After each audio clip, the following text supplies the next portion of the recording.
আজ ঘুরতে এসেছি চাঁপাইনবাবগঞ্জ। এখানে আমরা আমবাগান, কানসার্টের আমবাজার, এছাড়াও বিভিন্ন যে ঐতিহাসিক পুরাকৃতিগুলো আছে সেগুলো ঘুরে দেখব।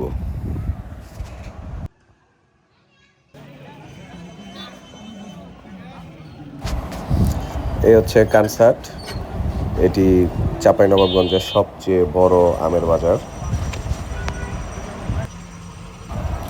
এখানে প্রচুর পরিমাণ আমের গাড়ি অপেক্ষা করতেছে বাজারে প্রবেশ করার জন্য।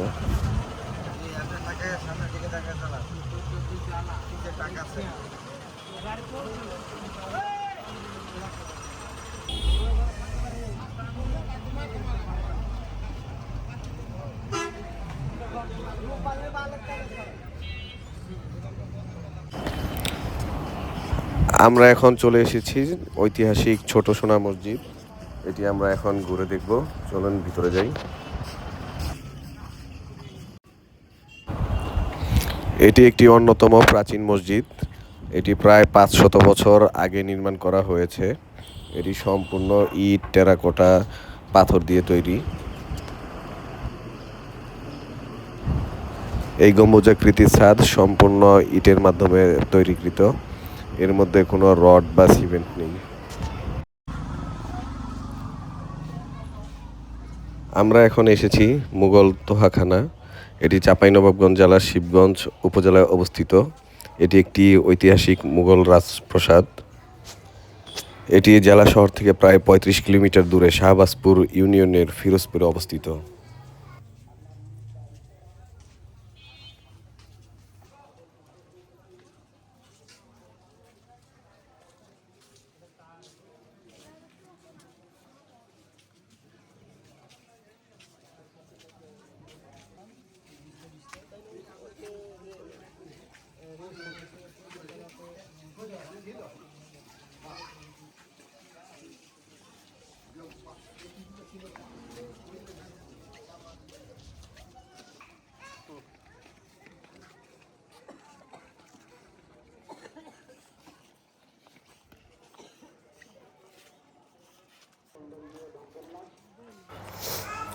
এটি একটি 3 গম্বুজ বিশিষ্ট মসজিদ।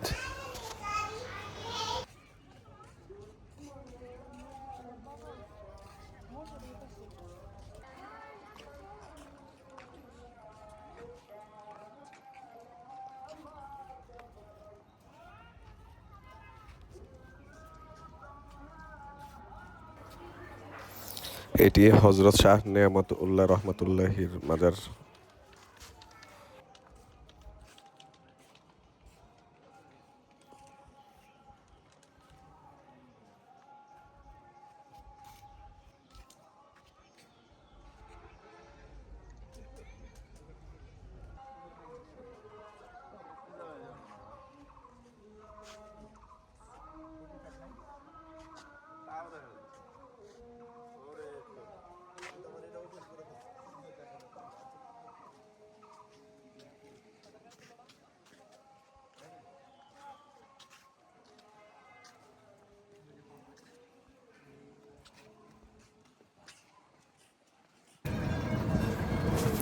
ভারতের ট্রাক দেখা যাচ্ছে, লাইন ধরে দাঁড়িয়ে আছে।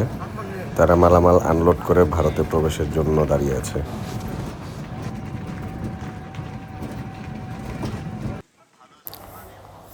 এখন আমরা এসেছি খানিয়া দিঘি মসজিদ।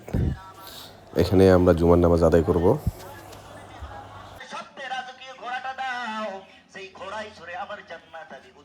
করার জন্য যাব।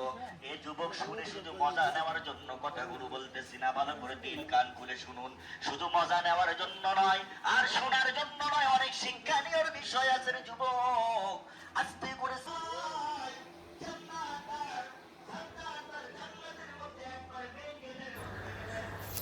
এই মসজিদটি আনুমানিক 500 বছর আগে নির্মাণ করা হয়েছে। কোনো এক রাজবিবি এই মসজিদটি নির্মাণ করেন। স্থানীয়ভাবে এটি রাজবিবি মসজিদ নামে পরিচিত। এই মসজিদটি 4 গম্বুজ বিশিষ্ট। এটি ইট, টেরাকোটা ও টাইল দ্বারা নির্মিত।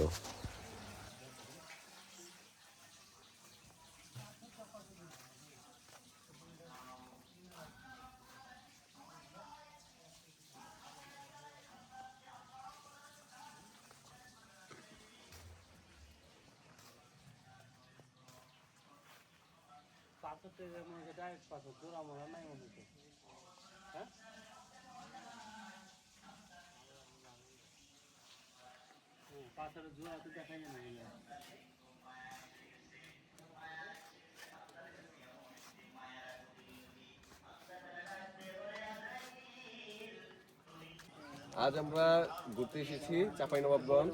এই চাঁপাইনবাবগঞ্জের এই যে কৃতি সন্তান তিনজন, এই তিন সন্তান আমাদেরকে চাঁপাইনবাবগঞ্জের যে ঐতিহাসিক পুরাতন যে মসজিদগুলো আছে সেই মসজিদগুলো আমাদেরকে ঘুরিয়ে বেরিয়েছে এবং এই যে এখানে যেই মসজিদটি আছে এই মসজিদে আমাদেরকে জামাতের নামাজটি আদায় করতে সহযোগিতা করেছে। ও হচ্ছে সোহেল, মিনহাজ, আছে খাইরুল, আমাদের পূর্ব পরিচিত। ওদের আমন্ত্রণে আমরা চাঁপাইনবাবগঞ্জে এসেছি আম দেখতে এবং এই পুরাতন ঐতিহ্যবাহী মসজিদগুলো দেখতে।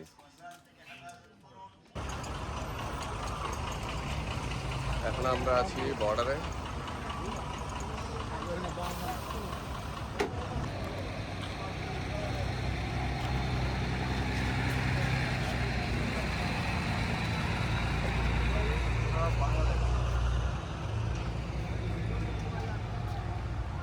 ও, এই ট্যুরের আবার প্রথম থেকে শেষ পর্যন্ত এই নিরীহ ছেলেটি ছিল আমাদের সাথে।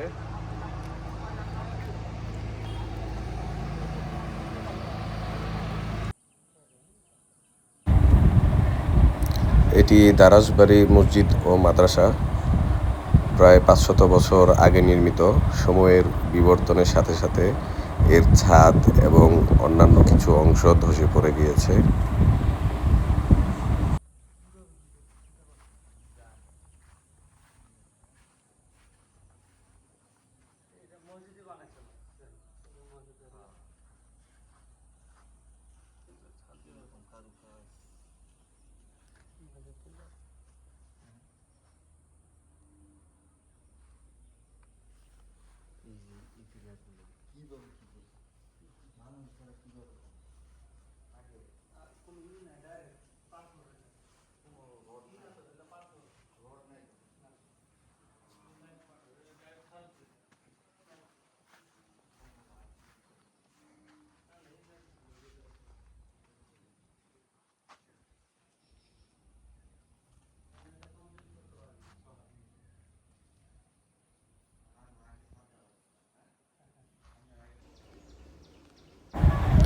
পাশেই আরেকটি ঐতিহাসিক স্থাপনা, এটি হচ্ছে দারাসবাড়ি।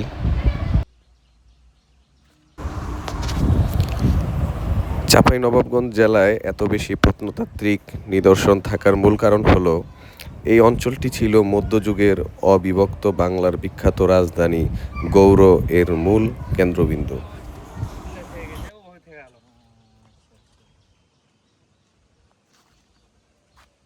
ভিতরে আপনার বড় দেওয়া আছে, হ্যাঁ, বাইরে ছোট হইতে।